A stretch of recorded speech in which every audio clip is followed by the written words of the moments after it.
Alors ça fait 2-3 ans maintenant que j'ai commencé le poker sérieusement. Ça fait 1 an et demi que je ne fais plus que ça. Donc j'ai commencé comme beaucoup de jeunes sur internet, uniquement en tournoi.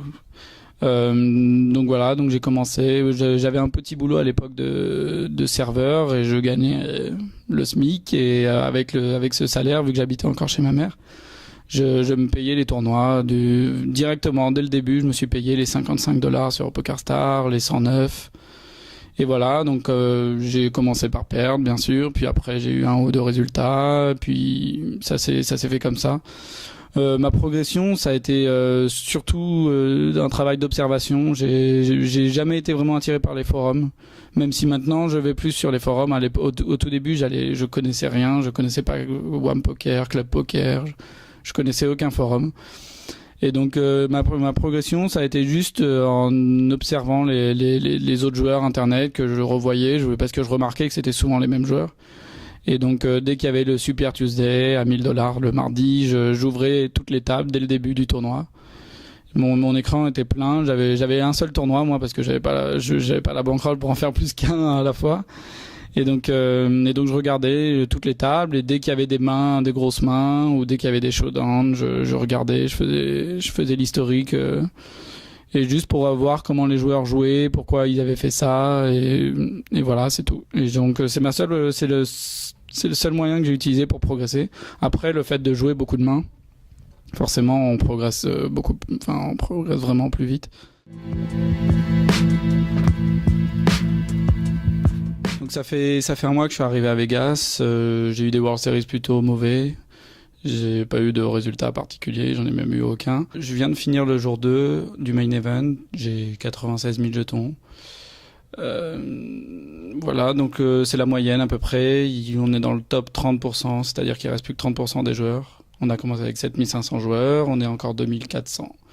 Il y a 700 payés, donc la route est encore très très longue. C'est un des seuls tournois où on peut jouer 3 jours et gagner $0. Donc c'est assez difficile, mais bon, le début est pas mauvais.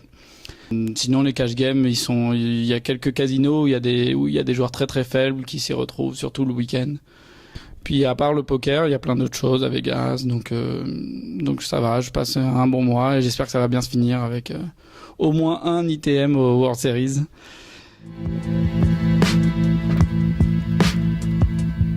Donc le circuit live, je vais pouvoir le faire uniquement si je suis sponsorisé pratiquement.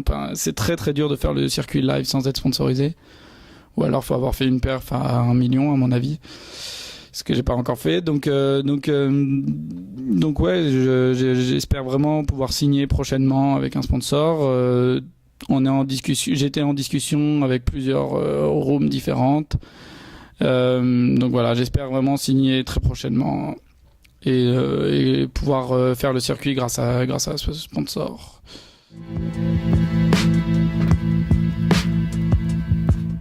Alors un message pour un jeune qui voudrait se faire sponsoriser ou se lancer dans le poker, c'est simple, c'est très dur de se faire sponsoriser.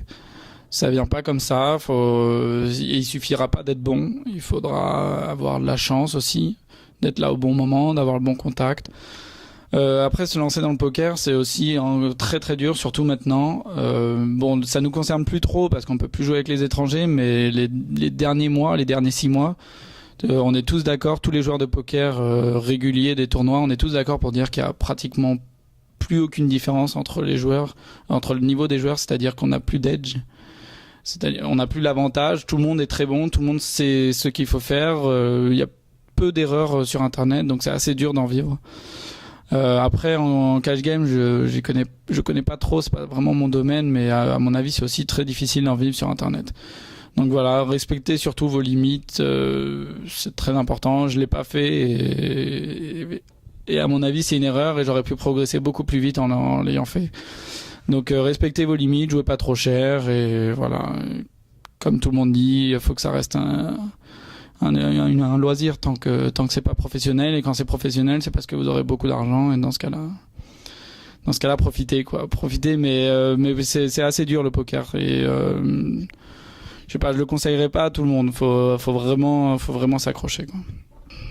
Allez, ciao. Ooh, can't anybody see?